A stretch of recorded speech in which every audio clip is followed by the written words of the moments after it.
want to thank, obviously, I want to thank the BC Lions organization for giving me this opportunity to move on. I want to thank Brendan for your work and determination. I want to thank Mr. Hobson for welcoming me here. I want to thank Coach Chamberlain for giving me an opportunity, because this had to be it had to be right for everybody, and it just seems right. And most importantly, I want to thank Dan. I mean, I know Brendan touched on it, but me and Dan would talk daily about the process, and it was a process. It was a long process, and there was a lot of frustration, but we knew that it had to happen, and I'm glad you did such a great job in making it work. So thank you. Can you elaborate?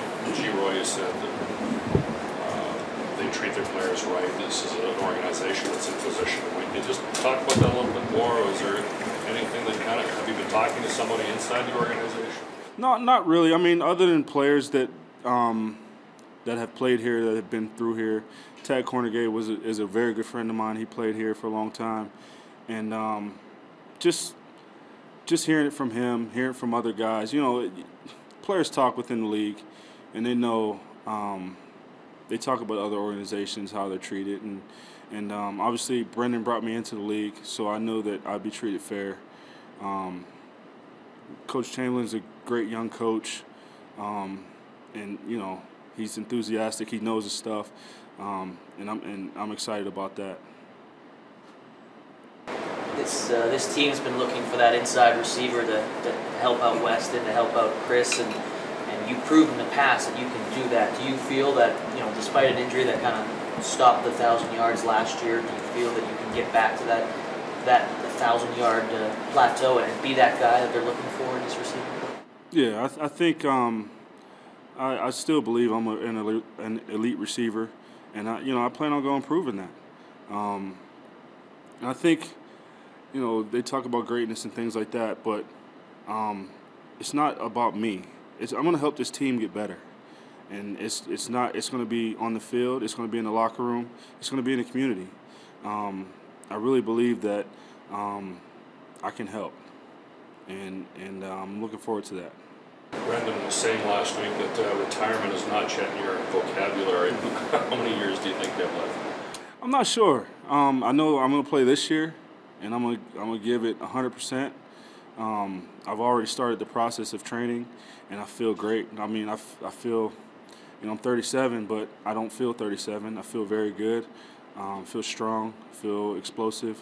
So I'm not sure. I don't think about retirement. That's not something I think about. I think about going out and being a productive player and winning.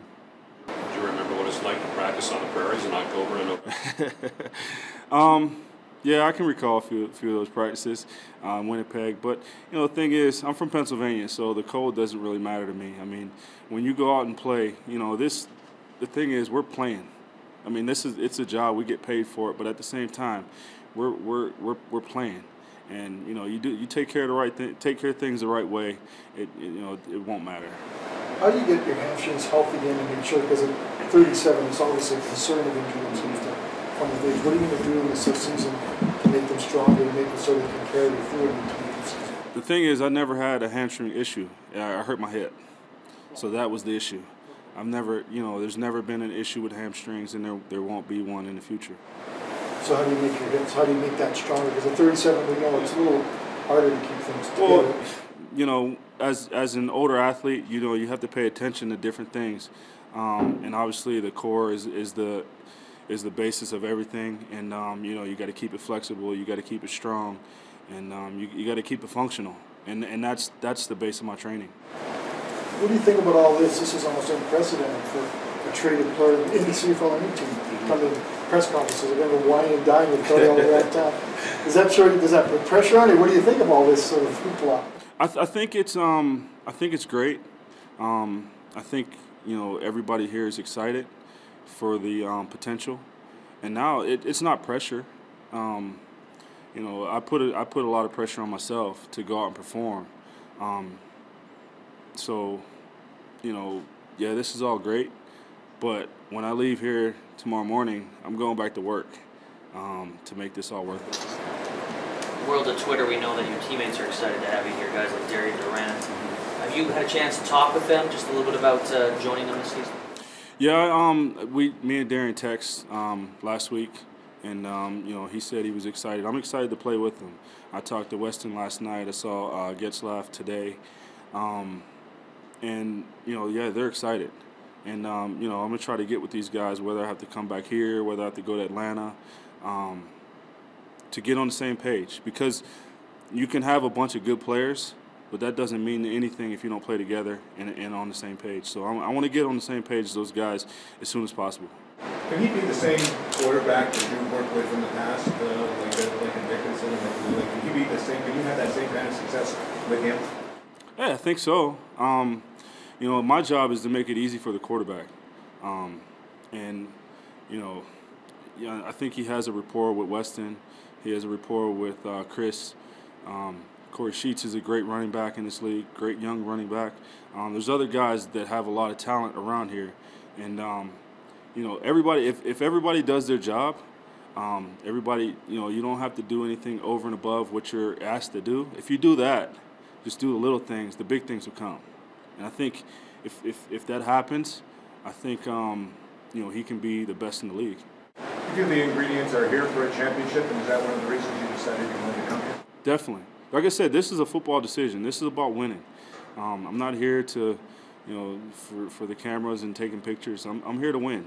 And that was, you know, this is a young team with a lot of talent, great coaching staff, and I'm looking forward to being here and contributing and helping win.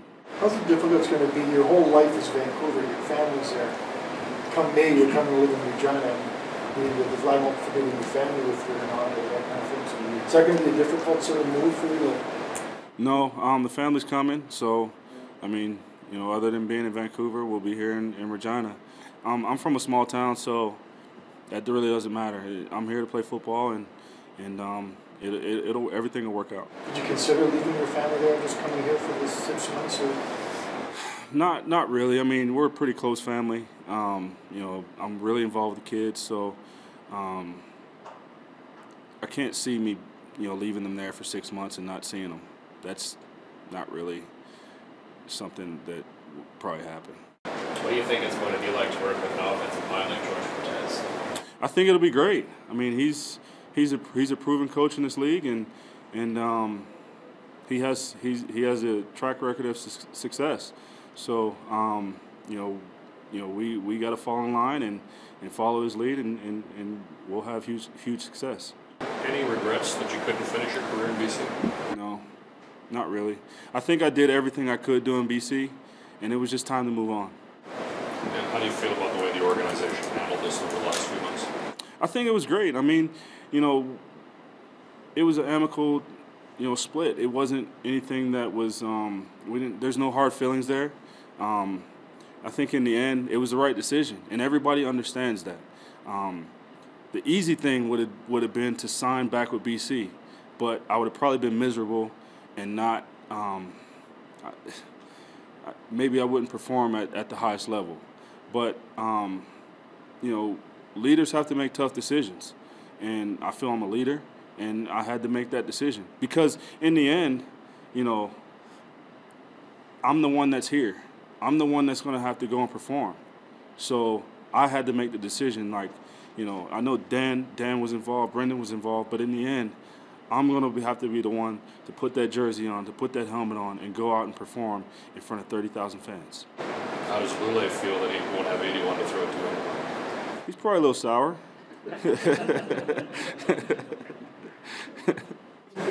81 kind of has a special place in Saskatchewan. What does it mean for you to be wearing that jersey? You know? It means a lot because the guy that wore it before me, he was great.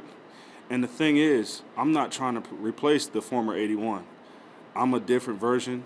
I'm going to bring something different, but something in the same and winning, and that's my goal. We all know what you do on the field as Superman. What does Superman do in the community? I mean, what will you bring to Saskatchewan? Well, I plan on being a face in the community for this team, for this organization, bringing a positive message. I'm sure that guys do that already. I'm just going to be another face, another person to give a message. My message will be different, but in the end, it's going to be a positive message, not only for the team and the organization, but the community. Speaking of Superman, are we going to start calling you the Green Lantern, or maybe? No Green Lantern here. Geroy, you could walk down the streets in Vancouver and maybe not be noticed. That won't be the case here. Is that something you might have to get used to or not? Well, it doesn't happen very often in Vancouver where I walk down the streets and people don't notice me. But, you know, the thing is, and I talked about this earlier with a couple of people that I met, people ask me, like, how do you deal with it? But in the end, people, they want 30 seconds. If you don't, I mean, I'm not that important that I can't give someone 30 seconds to tell me, you know, that they're excited about me playing here, or that they like the catch that I made, or they're looking forward to the next game. You know, it's 30 seconds every time. It's not that big a deal. It's not that big a deal to me to, you know, to give someone 30 seconds of my time.